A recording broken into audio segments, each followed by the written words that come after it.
VIP launch, 500-ലധികം പേർക്ക് ഭക്ഷണം കഴിക്കാനുള്ള ഡൈനിങ് ഹാൾ, വിശാലമായ ആംഫി തിയേറ്റർ, 200-ലധികം വണ്ടികൾക്കുള്ള പാർക്കിംഗ് ഏരിയ, 300-ഓളം സീറ്റുകളുള്ള റോയൽ ഗസിബോ, 7 ലക്ഷറി സ്യൂട്ട് റൂംസും. Contact now for booking. ലോകകപ്പ് ഫുട്ബോൾ കാലത്തെ വൈദ്യുത നിയന്ത്രണത്തിനെതിരെ വേറിട്ട സമരവുമായി ഡിവൈഎഫ്ഐ.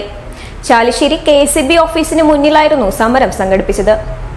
ലോകകപ്പ് ഫുട്ബോൾ മത്സരങ്ങൾ ആവേശം തീർക്കുമ്പോൾ വില്ലനായി പവർ കട്ടെത്തിയതോടെയാണ് ഫുട്ബോൾ പ്രേമികൾ പ്രതിഷേധവുമായി KCB ഓഫീസുകൾക്ക് മുന്നിൽ എത്തിയത്.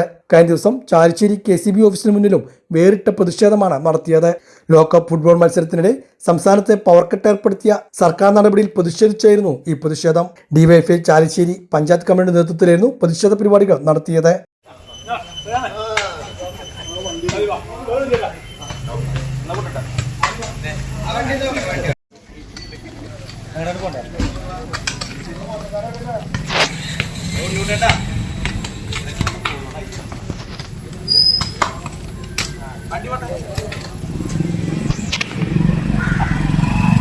ചാലിശ്ശേരി KCB ഓഫീസിന് മുന്നിൽ പന്ത് തട്ടിക്കൊണ്ടായിരുന്നു ആരാധകരും ഡിവൈഎഫ്ഐ പ്രവർത്തകരും തങ്ങളുടെ പ്രതിഷേധം അറിയിച്ചത്. നാട്ടുകാർക്ക് ഇത് കൗതുക കാഴ്ചയായി മാറുകയും ചെയ്തു.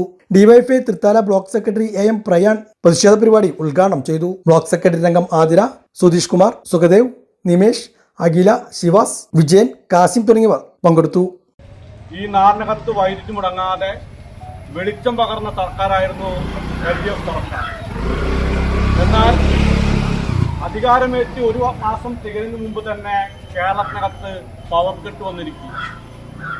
അതുമാത്രമല്ല, ലോകമാകെ തന്നെ വലിയ ആഘോഷത്തിന്റെ രാവുകളിലാണ്.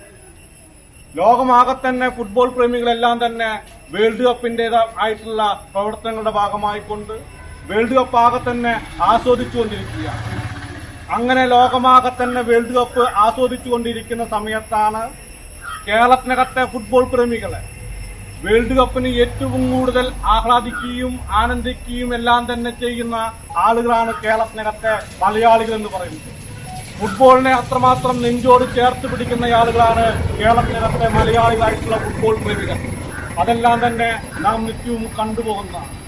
ഇങ്ങനെ ഫുട്ബോളിനെ അത്രമാത്രം ആരാധിക്കുന്ന ഈ നാടിനകത്ത് ഈ വേൾഡ് കപ്പ് നടന്നുകൊണ്ടിരിക്കുന്ന സമയത്ത് തന്നെ പവർ കട്ട് ഏർപ്പെടുത്തിയിരിക്കുകയാണ് ഈ സംസ്ഥാനം ഭരിച്ചുകൊണ്ടിരിക്കുന്ന UDF.